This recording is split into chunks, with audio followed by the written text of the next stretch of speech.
Yo, what's up guys, it's your boy Sami here. Today we are gonna see, what if, Naruto was the son of Thanatos, part 3. Hope you'll enjoy this video, so before we start please subscribe to our channel, and like this video. So let's get into the video. It's about fucking time you got back here wise girl, shouted Claris. What's happening? Asked Annabeth. What does it look like? The camp's been under attack for months now. Now come help the wounded. Tantalus will need to know what happened here, said Claris. Ah fuck, growled Naruto. Watch it, heart boy. You know that no one likes him, said Claris. Is Tantalus? Asked Percy. He's the activities director, Claris said with disgust. But Chiron is the activities director. And where's Argus? Percy tried to protest. It's true. Argus got fired, and Chiron was replaced with that bastard is in charge, Naruto growls. You two have been gone too long, stated Claris. But Chiron trains kids to fight monsters for over 3,000 years. He can't be gone. What happened? Asked Percy. That happened. Claris snapped while pointing to Thalia's pine tree. The tree has become sickly over the past few months. The tree is surrounded by pines that have fallen from their branches, and the ones that didn't are yellow. Green sap seeps from the bark to show just how sick it is. Come on heart boy, we have to give our report, ordered Claris. Both Naruto and Claris leave Annabeth, Percy, and Tyson on the hill to help get the wounded to the big house. You need to start wearing armor heart boy, stated Claris. I'm too fast to get hurt, said Naruto. Say that with a broken collarbone when you ran into the hunters, snaps Claris. Hey. That alpha was stronger than I thought, but hunters can't do anything. I could have used their hatred for men against them, and they wouldn't be able to do a damn thing, Naruto quickly stated. Flashback start. Naruto arrived back at camp after his little run-in with Artemis and her hunters. He went to the big house to tell Chiron what happened to the pack of hellhounds, and also tell him about his little run-in. You're very lucky that Artemis didn't turn you into a jackalope. But I don't think she wanted to anger Hestia, said Chiron. So it's true what they say about Kachin? Asked Naruto. She may not be seen much or fight like the others, but she is the firstborn from the Crooked One, and Mother Ray. But I have some bad news about Naruto. With Thalia's tree being poisoned, Argus has been fired, and so have I, said Chiron. What? But who will train us? You've been training heroes for the last 3,000 years, yelled Naruto. I know, but someone needs to take the blame, and I'm more than willing to take it. I will stay till the school year ends, and my replacement will be here in a few days. Now Naruto, you have to promise me that you won't do anything, asked Chiron. What do you mean? Who are they replacing you with? Questions Naruto. Tantalus, stated Chiron. Naruto knew who Chiron was talking about. Tantalus was a son of Zeus who was allowed to eat with the gods, and stole nectar and ambrosia from them afterward. The gods didn't like that, and didn't let him eat with them again. As an apology he invited them to a feast. Tantalus killed his own son Pelops, and fed his remains to them. Demeter was the only one that ate a part of Pelops because she was distraught about her daughter, Persephone. When the gods found out, Zeus himself used the Master Bowl to kill Tantalus, and brought his soul to the underworld himself for Hades to punish by never eating or drinking. They're allowing that monster here. What the fuck is wrong with them? Naruto is questioning if the gods really care if they're allowing that monster free. I know you are liking this, but the decision has already been made. It's out of my hands, said Chiron trying to calm Naruto down. I swear on the river of Styx that if he does anything to endanger any of the campers, I'll drag him down to the underworld myself. Naruto claims proudly, as the sound of thunder rumbles, as a sign that the oath has been taken. Flashback end. Just start wearing armor alright. You're one of our best fighters. Mark would be sad if you got hurt and couldn't fight anymore, said Claris. Fact. I'm winning by count, said Naruto. Claris just shakes her head. I swear you two try to beat each other with who can kill the most monsters, said Claris. You're just mad that it's not me, and you, says Naruto, as he's punched in the arm. Back on Half-Blood Hill. Who was that with Claris, Annabeth? Percy asks. I have no idea, but he held a cultist bull by himself until Claris finished it off. We need to get to the big house, and find Chiron, said Annabeth. They headed into camp. They were shocked to see that the once peaceful camp is now stocking up in arms. Counselors and satyrs stockpiling weapons in the tool shed. Dryads armed with bows and arrows talk nervously at the edge of the woods. The trees are starting to look like Thalia's tree. The grass in the meadows are turning pale yellow, and the scorch marks from the fires stretch across them. No one talked to them. Everyone was busy with their duties. Messenger runners delivering messages, swords being sharpened, hammers pounding armor. The summer camp was gone, and in its place was a military camp. But none of that mattered to Tyson, wasted. He gasped. That's the stable for the Pegasus. The winged horses, answered Percy. Wasted. That's the toilets. Percy felt a little strange answering that question. As they arrive at the big house, a chair flies through a window. I don't give fuck. I'll fucking rip hard out, shouted a very angry Naruto. Naruto leave, orders Chiron. Naruto storms out of the big house. Naruto walked by Percy. They looked at each other, as though time slowed down. Naruto's red eyes looked into Percy's green eyes. A chill goes up the sea god's son's spine. They had a coldness to them that promised death. As though they looked directly into one's very soul, and wished to devour it.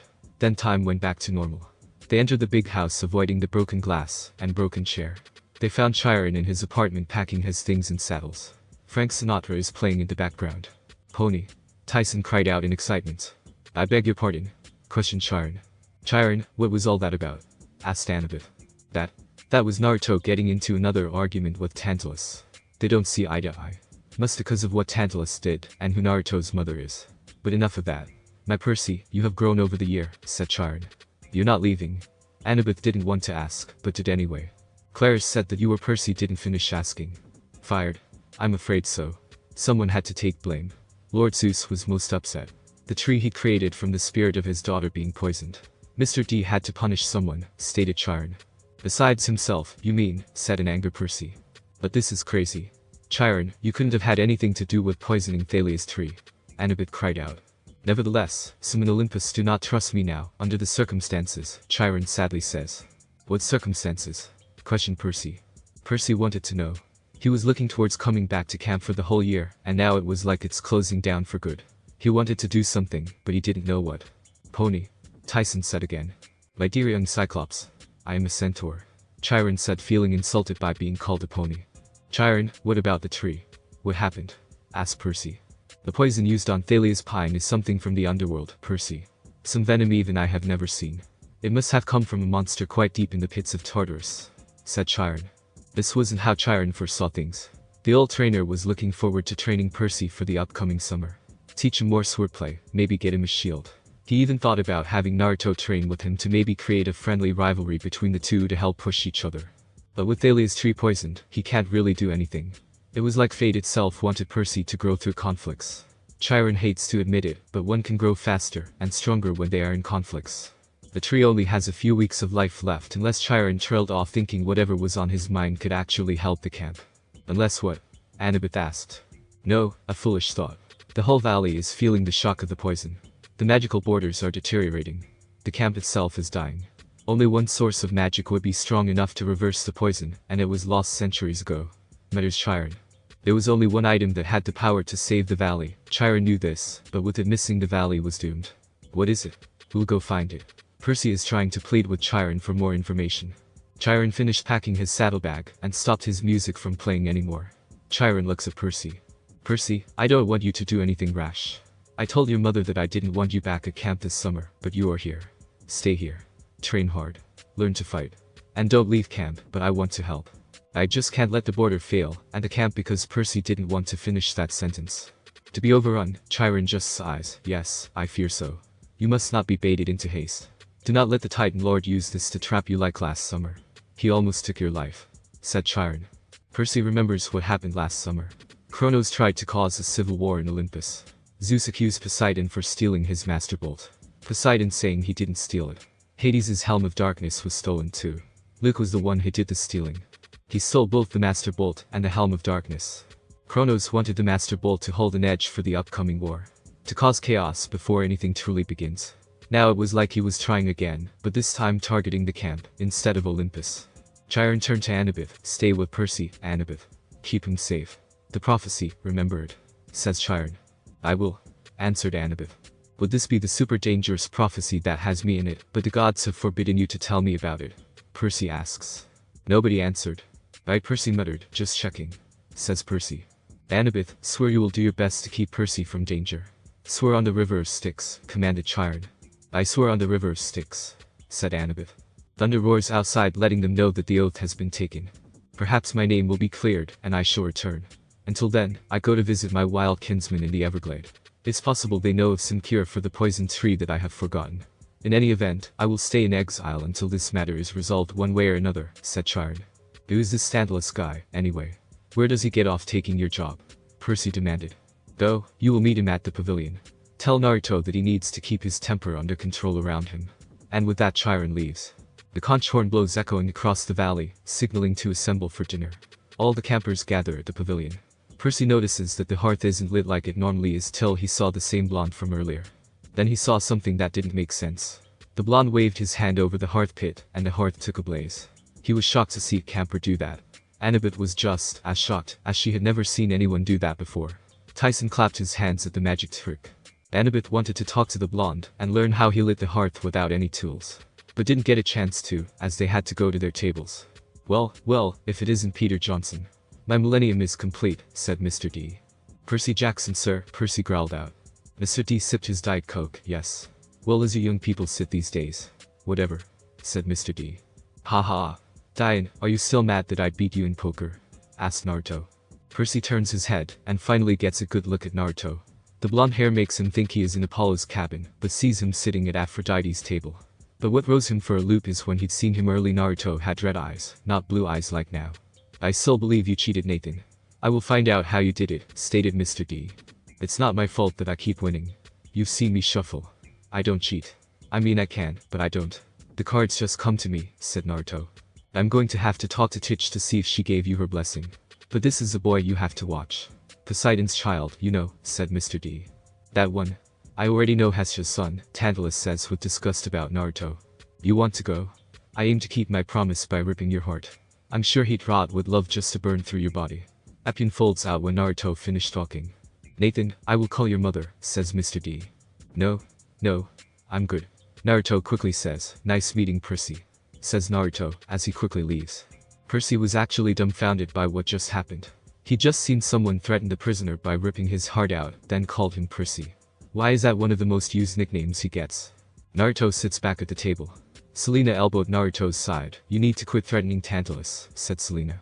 It's not my fault that he's a child eater. Dick got off easy, said Naruto. You keep cursing like, and your mom will come by. Do you want your mom to come by to give you an earful? Asked Selena. No, Naruto shouted. Ever since Naruto was claimed he had to watch what he says. Chiron and Mr. D threatened to call Hesha if he starts cussing like a sailor. Her words, not his. Then Naruto saw something that caused him to smile. The blonde just saw a piece of brisket suicide bombs into the heart. So his punishment is true. Oh, I'm going to have so much fun. Naruto evilly laughs in his mind. Thanatos had satyrs blow the conch horn to get everyone's attention for announcements. Yes, well, another fine meal. Or so I am told, Thanatos says while trying to grab a plate of food that is always just 6 inches away from him, and here on my first day of authority. I'd like to say what a pleasant form of punishment, says Thanatos. You think that's just the tip of the iceberg? Naruto begins to evilly laugh out loud, but Selena elbows him. And now for some changes. We are reinstituting the chariot races, said Thanatos. Murmuring broke out at all the tables. Everyone knows that the chariot races are very dangerous. Death was a real possibility, and everyone knew it. Now I know that these races were discontinued some years ago due to, technical problems, says Thanatos. 3 deaths and 26 mutilations, Naruto says with deathly silence. Yes. But I know that you will all join me in welcoming the return of this camp tradition. Golden laurels will go to the winning charioteers each month. Teams may register in the morning. The first race will be held in 3 days. We will release you from most of you horses. Oh, and did I mention, the victorious team's cabin will have no chores for the month in which they win, says Thanatos. The whole pavilion exploded in excitement. A whole month of no chores. Do anything you want without chores being in the way. It was too much to pass up on. But, sir, Clarence shouted, what about patrol duty? I mean, if we drop everything to get our chariots ready. The hero of the day. Brave Clarence, who single-handedly bested the bronze bulls, says Thanatos. I didn't. And modest, too. Not to worry, my dear. This is a summer camp. We are here to enjoy ourselves, yes. But the tree. And now, Naruto places his hand on Clarice's shoulder, stopping her, before we proceed to the campfire, and sing along. One slight housekeeping issue. Percy Jackson and Annabeth Chase have seen fit, for some reason, to bring this here, said Thanatos, as he waved his hand over to Tyson. But before anything could happen, a kunai flies by Thanatos' head. Every camper turned their heads to see where the kunai came from. Naruto already has another one ready. Now we are going to do what you're fixing to say, child eater. Naruto says with venom. What we are going to do is talk this out, be the reasonable people that we are, said Naruto. A bright green light shines over Tyson's head. The symbol of a trident appears floating above Tyson, showing that he is claimed by not just a god, but by Poseidon. There was a moment of awed silence, as they watched Tyson trying to swat it away. The next day, Naruto, Clarice, Beckendorf, Connor, Travis, Lee, and Mark meet at the arena. With the barrier becoming weaker along with added border patrol meetings like this take place once a week. The meetings mostly discuss weapons, armor, who takes patrol duty, guard duty, and healing the wounded. Beckendorf, and those of Hephaestus's cabin, make sure that all the weapons and armor are in tip-top condition. Connor and Travis were in charge of making and setting up traps. Lee, and those in Apollo's cabin, were in charge of healing anyone injured during attacks, along with archers and defenses. And Naruto, Claris, and Mark were in charge of patrol duty and support duty. Tantalus wants the chariot races so that no one is defending the camp, said Claris. We know that. That's why we're having this meeting, Riss-chan. Lee, can you tell us how the injured are coming along with? Asks Naruto. The injured are coming nicely. The dryads and satyrs helps when the wounded come in, stated Lee. We need some more of your cabin mates in archery. Having their support with range attacks will help those in the front, said Mark. Right, I'll ask some to join after the meeting is over, says Lee. Traps are coming along nicely, says Travis. Oh, yes. Caught another hellhound yesterday, said Connor. We have a new trap we would like to test out on Tantalus. Speaking of Tantalus, we need to do something about him. He has no love for this camp, stated Beckendorf. There's nothing that we really can't do about the child eater. Well, besides, make his life a living hell. Naruto smiles evilly at the thought of Tantalus in pain. What about the Cyclops? Asked Mark. What about it? I know most Cyclops eat half-bloods, but this one is claimed. And I think he has a name which I don't know, stated Naruto. Most Cyclops work the forges for both Hephaestus and Poseidon. I'll ask Percy if his new brother wants to help out, said Beckendorf. With Annabeth back at camp, shouldn't we ask her to join us when we have meetings? Asked Lee. I don't like Annabeth that much, but she has the best mind when it comes to tactics, answered Claris. Alright then. Before the next meeting we'll ask Annabeth to join us. I guess the meeting is over. Riss-chan, can I ask you something before you leave? Asked Naruto. Sure, Naruto, said Claris. As everyone else leaves the arena, Naruto catches Mark handing some gold coins to Travis. Naruto shakes his head. I want to ask you if you're willing to join up with Aphrodite's cabin in the upcoming chariot race. Naruto asks. Share between the two cabins for a whole month. Sure, but they can't do anything to our chariot. Claris yelled. I got it, says Naruto as he holds up his hands. At the lake, Annabeth and Percy are by the canoe lake sketching chariot designs. They decided since their parents worked together to make the horse and chariot, so could they. Are you sure that's what Tantalus said? That Hestia had a son? Questioned Annabeth. Yeah, that's what he'd said. I don't get what you getting are. Asked Percy. Percy, Hestia made an oath to stay a virgin like Athena and Artemis, though Athena found a loophole. I need to find out more, said Annabeth. The day of the race. It was hot and humid in the morning. There was a low fog that hugged the racetrack. The track itself sits between the archery range and the forest. Hephaestus's cabin used the bulls to plow the field to make it suitable. Strange birds rest on the treetops making strange metallic sounds. Right? You all know the rules. The quarter-mile track. Twice around to win. 2 horses per chariot. Each team will consist of a driver and a fighter. Weapons are allowed. Dirty tricks are expected. But try not to kill anybody. Any killing will result in harsh punishment. No s'mores at the campfire for a week. Now ready your chariots, stated Tantalus. He truly doesn't care about us not hurting each other. Oh, he's getting it when this is over, growled Naruto. Calm down, heart boy, yelled Claris. All the chariots line up at the start line. Hephaestus's cabin is led by Beckendorf in a chariot made of bronze and iron. They made 2 automatons like the Colchis bulls. Ares's chariot was more like a war chariot than a race one with all the weapons in the back being pulled by 2 horse skeletons. Apollo's chariot is made out of pure gold being pulled by 2 beautiful palominos. And Hermes' chariot looks old like it hasn't been taken out in years. I'll drive, and you hold them off, alright, says Claris. No problem, Riss-chan. I've got your back, you know, said Naruto. Charioteers. To you, Mark, called out Tantalus. Charioteers. Attend your mark. Tantalus waved his hand. Hermes' chariot rammed into Apollo's chariot, causing the golden chariot to flip, throwing the riders off. The horses dragged the golden chariot across the track, crashing into Hermes' chariot. Not that far from the start line, and 2 chariots are already out of the race. Ares' chariot pulls in first with Athena's chariot not too far behind, followed by Poseidon's chariot and Hephaestus' chariot. The birds on the treetops fly up and head towards the racetrack and stands. Naruto grabs his shield and camouflages netting. The blonde gets close to Claris holding the shield over their heads with the camouflage netting draped over them. Naruto has a little difficulty holding the shield over Claris since she is taller than the blonde. What are birds doing here? Claris questioned. I don't know, but I'm worried about the other campers, shouted Naruto. We can't do anything right now. We'll have to finish the race then help them out, Claris shouted back. And that's what they did. The chariot crosses the finish line. Naruto throws off the camouflage netting, pumps chakra through his leather bands. Epyon folds out with heat rod extending out. Athena's chariot and Poseidon's chariot leaves the racetrack. "You're running, the fight is here, cowards," shouted Clarus. "Forget them, Riz-chan. Let's go bird hunting," yelled Naruto. The chain whip becomes bright red as it whips through the air, burning through the flocks of Stymphalian.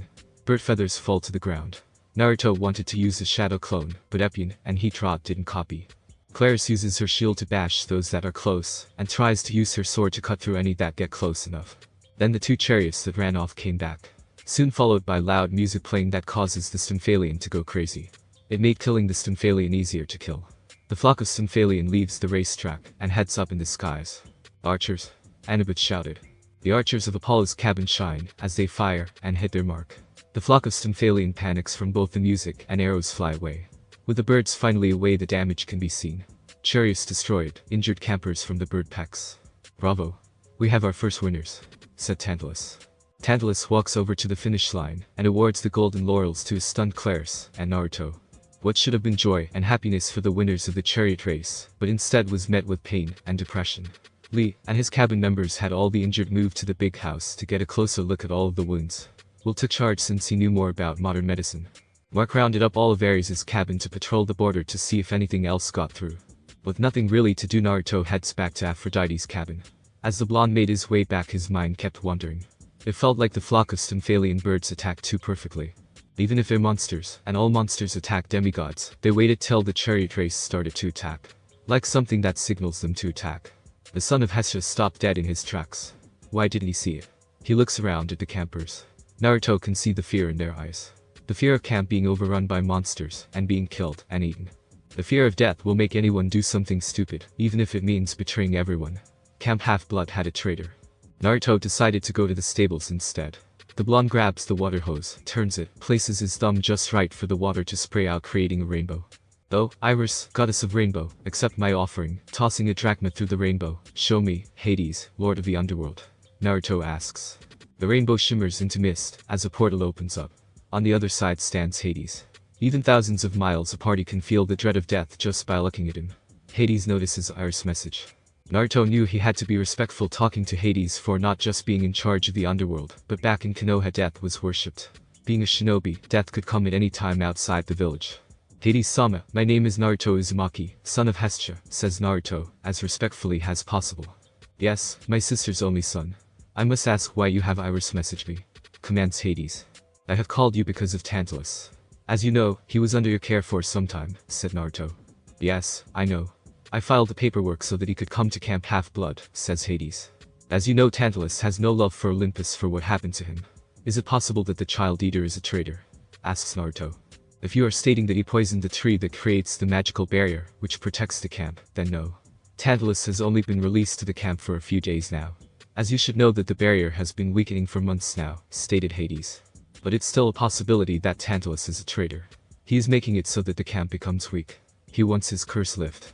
"Just the thought of his curse being lifted, well, anyone would join the other side," said Naruto. "If you can find evidence that he has turned traitor, then I'll increase his punishment. But now you have to do something for me," says Hades.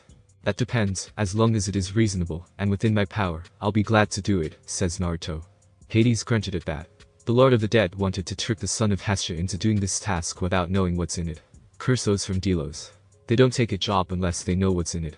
They're more slippery than a snake, thought Hades. The god of riches just sighs. "I have 2 children that need to be brought to the camp. When the winter solstice is near, head towards Maine," said Hades. Naruto was actually taken aback by that. From what he understands, only Zeus and Poseidon only broke their oaths. But here is Hades, not only saying that he'd broken the oath, but has 2 children as well. The blonde will do it, and he won't ask questions, for if he doesn't know, he doesn't have to take responsibility. "Very well, I'll bring your children here. I take it you don't want the others to know?" asks Naruto. "Correct. And no, I didn't break the oath. I had my children before the oath was taken, before World War II. I left them in a hotel called the Lotus Hotel and Casino. I'm sure you know about the Lotus Eaters, correct?" Naruto nods his head. "I'll send a message to you when it is time. I wait for any evidence that you find about Tantalus's treachery." Hades waves his hand through the mist, cutting the connection. Naruto scratches the side of his head. He learned something all right, but not what he'd wanted. Now he has to find evidence to see if Tantalus is a traitor, but also bring Hades' children to camp when the winter solstice is near. As the blonde thinks over what happened and what he learned. If Tantalus wasn't the traitor that's been here for months, know who? It had to be a year-round camper, as they know the camp better than anyone. Can't be regular year-round campers since they aren't in the meetings which are held, then it can only be the camp counselors. Naruto shakes his head, banishing those thoughts. He doesn't want to think one of his friends is a traitor. Sigh, from Konoha to Camp Half-Blood there are still conflicts, says the blonde sadly. Later the evening dinner was underway. It was kind of sad no one was talking that much. It really is depressing. Even the hearth was affected by it, and that's saying something. Apollo's cabin tried to cheer everyone up by singing singalongs. It didn't help, as the songs were sung half-heartedly. The bonfire, which is normally 20 feet high, bright purple, and so hot that the whole marshmallow would burst into flames. But tonight, the fire was 5 feet high, barely warm, and the marshmallows hardly tan. The Onassis left early, but Naruto caught the distasteful look that was sent to Tantalus. Apollo's cabin finishes the last song. Well, that was lovely, says the child eater. In Tantalus's hand is a stick with a roasted marshmallow. He reaches for the marshmallow, but the marshmallow flies off of the stick. Tantalus makes a mad grab for it, but the marshmallow commits suicide by diving into the flames. Tantalus smiles like nothing happened. Now then. Some announcements about tomorrow's schedule, says Tantalus. Sir, Percy quickly says. Tantalus's eye twitches. Our kitchen boy has something to say, asks the child eater. Some of the Ares campers snicker at Percy. Naruto can tell that no one from Ares' cabin likes Percy from how he humbled them last summer, and how he defeated Ares in a duel, as well. Percy stood up from his seat, and soon Annabeth joined him. We have an idea to save the camp, said Percy. Everyone was dead silent. The thought of the camp being saved got everyone's attention. Hell, the bonfire became bright yellow, and grew in size.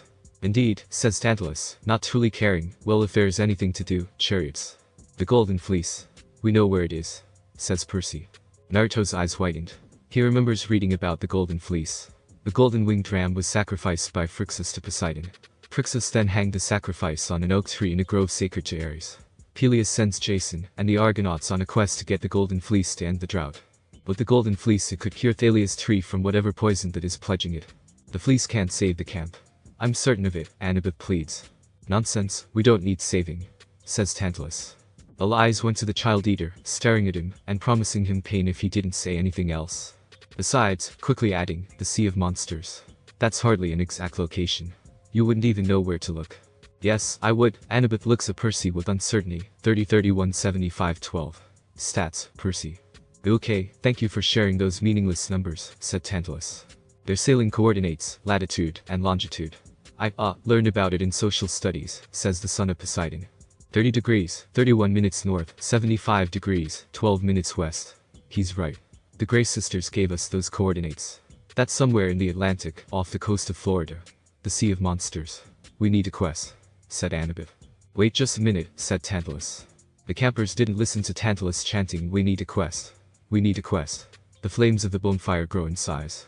It isn't necessary, Tantalus says, as he tries to calm the campers down. We need a quest. We need a quest. Fine. Tantalus shouted, you brats want me to assign a quest? Yes. Very well, I shall authorize a champion to undertake this perilous journey, to retrieve the golden fleece, and bring it back to camp. Or die trying, said Tantalus. Percy became excited when Tantalus looked at him. Percy gets the chance to save not just Grover, but also the camp. I will allow our champion to consult the oracle, and choose 2 companions for the journey. And I think the choice of champion is obvious. The champion should be one who has earned the camp's respect, who has proven resourceful in the chariot races, and courageous in the defense of the camp. You shall lead this quest, Clarus, announced Tantalus. Percy wasn't expecting that. He brought up the quest, he brought up the fleece, he brought up the location of the Sea of Monsters. Those at Ares' table cheered, and yelled Clarus. Clarus. Clarus stood up looking a little stunned, then pride came over her face. I accept the quest, says Clarus with pride. Wait, shouted Percy, Grove is my friend. Sit down. You had your chance last year, yelled out Mark. Yeah, he wants to be in the spotlight again, Sherman added. Clarus glares at Percy, I accept the quest. I, Clarus, daughter of Ares, will save the camp, says Clarus with pride. The Ares campers cheered louder. Annabeth protests, and soon others from her cabin join in. Sides were being taken. Chaos erupted till a wave of death washes over one. Naruto stands up, and eerily calmly talks to them with a strange echo in his voice. You will all calm down. We have our champion, there will be no ifs, ands, or buts. Naruto rubs the side of his head, and groans. Yes, says Tantalus taking aback what Naruto just did. Why don't I tell you all a ghost story? Said Tantalus. No, you'll most likely tell them what you did, and try to scare everyone. Tantalus gives Naruto a dirty look. Why don't I tell you all a story from Delos? Says Naruto. That catches everyone attending. Most of the campers heard the rumors where Naruto was from, and wanted to know. Athena's cabin wanted to learn as much as they could about Delos, since there was very limited information about the island. It starts at my home village Konoha. There when you graduate from the academy, you are given the rank Genin. 3 genin to each squat with the jonin, as their sensei. Together they train together, and take missions together, says Naruto, as he looks around having everyone from Camper, Dryard, Nade, Satyrs, even Tantalus is listening.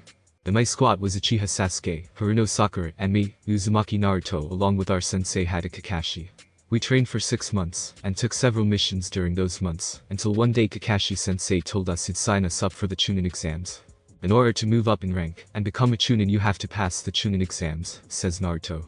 They can't be that hard, right? Said Mark. People died during these exams, Naruto quickly says back. That catches everyone off guard. An exam so hard people die during it. They wonder what kind of people are over there. I don't know what the exams are like for the other villagers, but Konoha had 3 parts to the exam which we took. The first exam was a written one. Everyone has 10 questions, and they all start out with a perfect score. With each wrong question you lose a point, and you lose 2 points for every time you were caught cheating, said Naruto. There has to be more to it than that, right? Questions Annabeth. Of course. All the questions are too hard for any genin to answer by themselves. The true purpose of the test was to cheat. To gather the answers without being caught, for getting caught could mean life or death. And I didn't know that, and didn't answer any questions. Naruto sheepishly says. Everyone couldn't believe in what they just heard. That Naruto passed a test that was meant to cheat on, and didn't cheat at all, and didn't answer any of the questions. The 10th question was given 45 minutes after the test began. So I bet everything on the final question. The question itself was to have the nerves to finish. The instructor used mind games, and tricked people into giving up, saying that if they took the 10th question, and still failed they would be stuck, as a genin for the rest of their lives. Said Naruto. Annabeth was so fascinated. She heard of the stories about Delos, and how the people there had abilities that gave them an edge over normal demigods. But there was no information about the military or how they moved up in rank. The thought of a test was made to fail others, and encouraging cheating left her speechless. Right, as the written exam was over, the second exam started, and this one made or broke a lot of people. The second exam was a survival exam. The exam itself took place at Training Ground 44, but otherwise was known as the Forest of Death. Said Naruto. The Forest of Death? Asked Percy. The forest was the toughest training ground that Konoha has. Not only is the forest thick with very large and tall trees, but with vicious animals, deadly insects, and poisonous plants.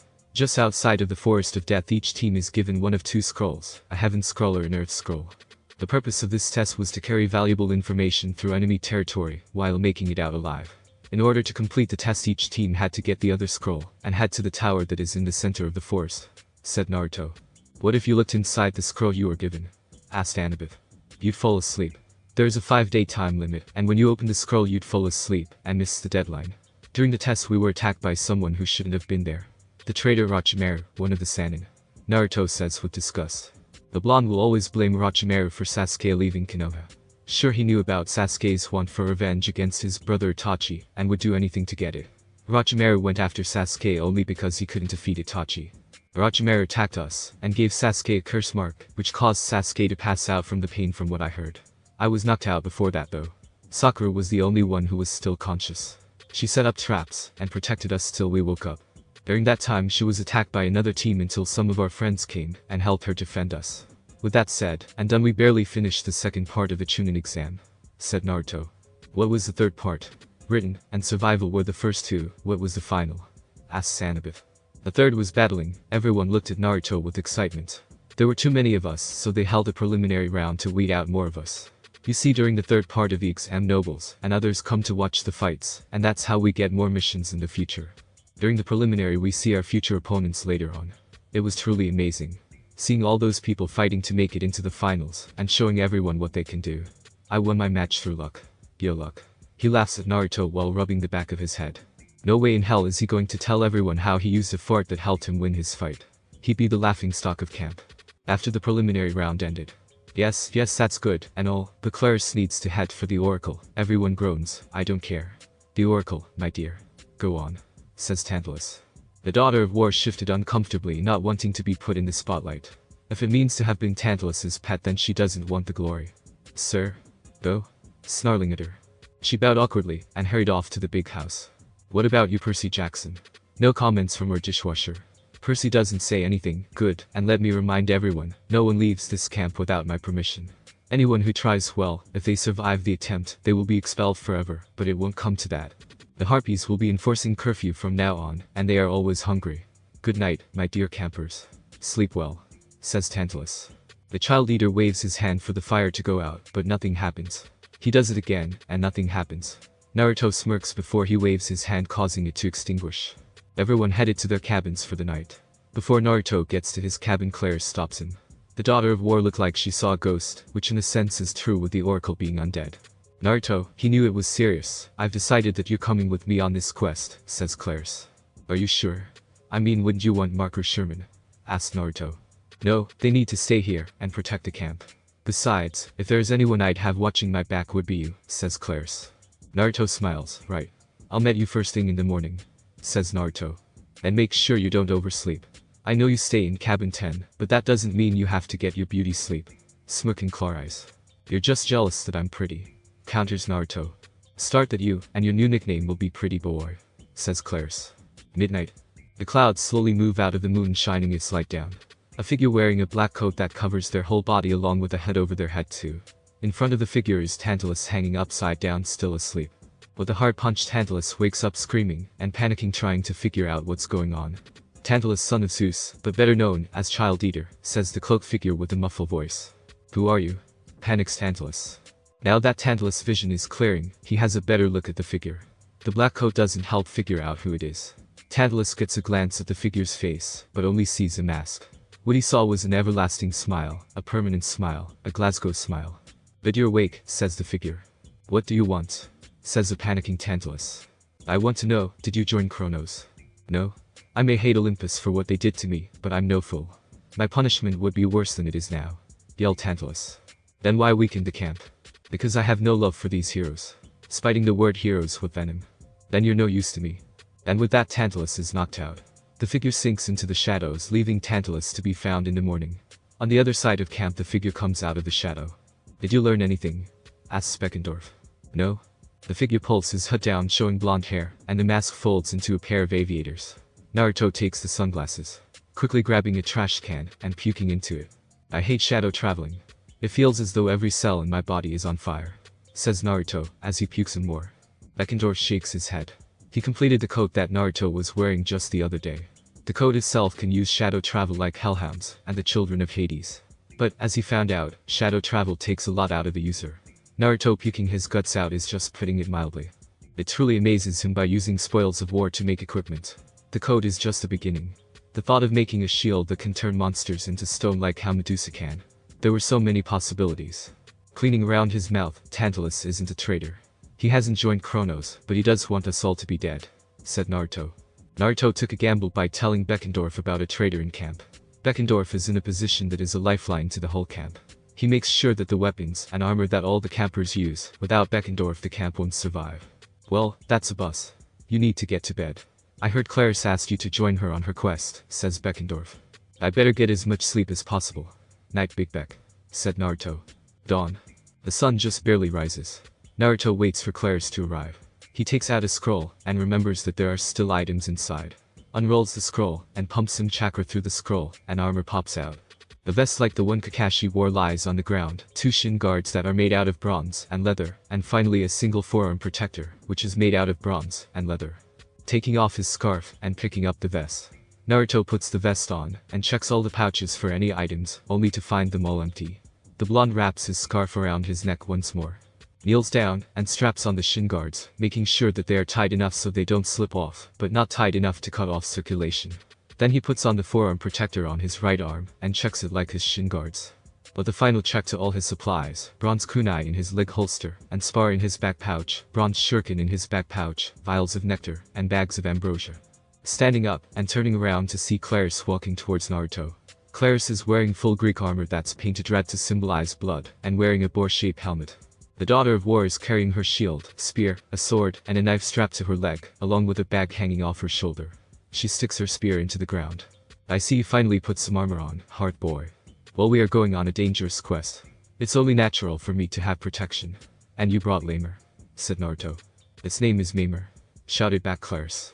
That's what everyone calls it behind your back, you know. Claris glares at Naruto to shut up. Sorry. So how are we getting out to sea? Asks Naruto. We'll go to the beach, and I'll summon our ride, said Claris. They head down to Fireworks Beach where the docks are at. Claris takes out a drachma. Naruto catches sight of it before Claris tosses it. On it is a picture of Ares, and on the other side is the Empire State Building. They waited a few seconds before the water bubbles. The Confederate ironclad warship with the word CSS Birmingham on the side slowly rises out of the water. Wow. How did you do that? Asked Naruto. I asked Ares to help me with this quest.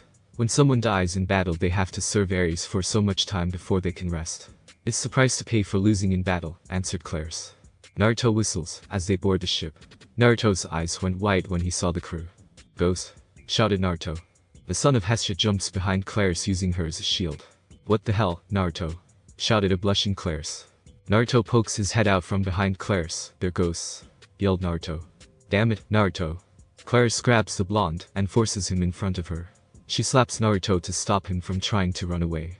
They can't do anything, damn it. Tell the captain that we are ready to go, ordered Claris. The ship started to set course for the Sea of Monsters.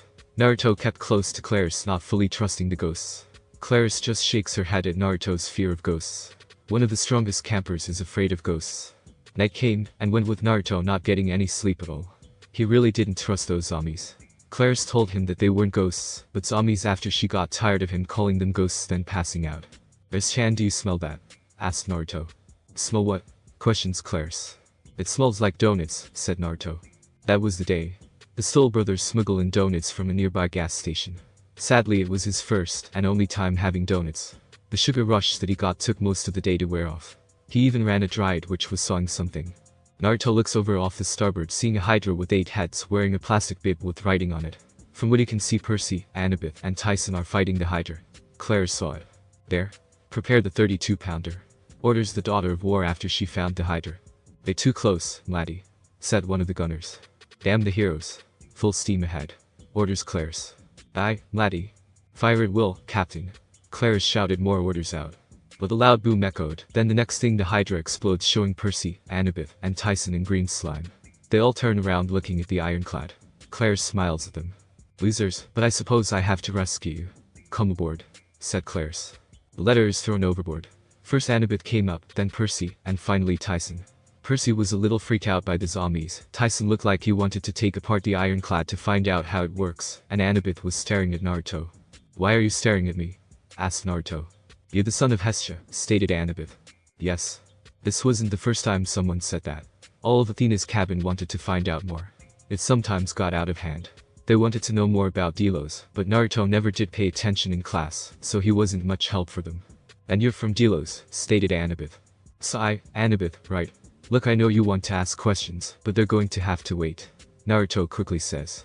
Claris shows them around the ship. Naruto could tell that Percy and Annabeth really didn't care about the tour. Though Tyson did when he'd seen the engine and boilers. The dead Confederate sailors asked where they were from, and Annabeth said Virginia. They approved of her. When they asked Percy where he was from he said New York. They hissed at him and cursed about a Yankee. The dead Confederate sailors asked Claris and Naruto when they first boarded. They didn't show much interest with Claris being from Arizona and Naruto being from Delos. You're in so much trouble, said Claris. They all went to the CSS Birmingham captain's quarters for dinner. Thanatos expelled you for eternity. Mr. D said if any of you show your faces at camp again, he'll turn you into squirrels and run you over with his SUV, stated Claris. That thing still work? Naruto quickly asks. Yes, I'm surprised he didn't turn you and the Stoll brothers into squirrels, said Claris. He did, but I changed back after a while, said Naruto. Did they give you the ship? Asked Percy. Course not. My father did, said Claris. Ares? Claris sneered, you think your daddy is the only one with sea power. The spirits on the losing side of every war owe a tribute to Ares. That's their curse for being defeated. I prayed to my father for a naval transport, and here it is. These guys will do anything I tell them. Won't you, Captain? Asked Claris. The captain stares at Percy with hunger in his eyes. If it means an end to this infernal war, ma'am, peace at last, we'll do anything. Destroy anyone. Destroy anyone. I like that, said Claris. Only you would like that, mutters Naruto. Claris, Luke might be after the fleece, too. We saw him. He's got the coordinates, and he's heading south. He has a cruise ship full of monsters. Good. I'll blow him out of the water, said Claris. You don't understand, we have to combine forces. Let us help you. No? Clarice hits the table. This is my quest, smart girl. Finally I get to be the hero, and you two will not steal my chance, shouted Clarice. Why did you only take one person with you? Asked Percy. I asked Naruto because he's the only one I know that'll watch me back. What? You couldn't trust anyone from your cabin? Questioned the son of Poseidon. Shut up, Percy. I don't need them. Or you. Yelled Clarice. Clarice, Thanatos is using you. He doesn't care about the camp. He'd love to see it destroyed. He's setting you up to fail, says Percy. How dare you? What gives you the right to say that? Naruto glares at Percy. We've been fighting monsters for the past year protecting the camp, while everyone else is gone. Yelled Naruto. All you need to know is that I'm finishing the quest, and you're not helping. On the other hand, I can't let you go, says Clarice. So we're prisoners? Questions Annabeth. Yes. For now, Clarice propped her feet up onto the table. Captain, take them below. Assign them hammocks on the berth deck. If they don't mind their manners, show them how we deal with enemy spies. Orders Clarice. The captain does have his order taking them to the berth deck. Naruto looks over to Clarice. He knows how much she wants to complete this quest. Wanting to prove to everyone, but most of all to Ares. Everyone in camp knows how much he likes his sons more than his daughters. Clarice is the first one in a long time since a daughter of Ares went on a quest, let alone leading it. There's chance snapping Clarice out of her thoughts. Everything is going to be fine. You'll complete the quest, and prove to everyone just how great you really are. You have my word, and I never break my word, says Naruto, which causes the daughter of War's cheek to burn red. The next day, Naruto yawns for another sleepless night, keeping an eye open for the zombies that tried anything.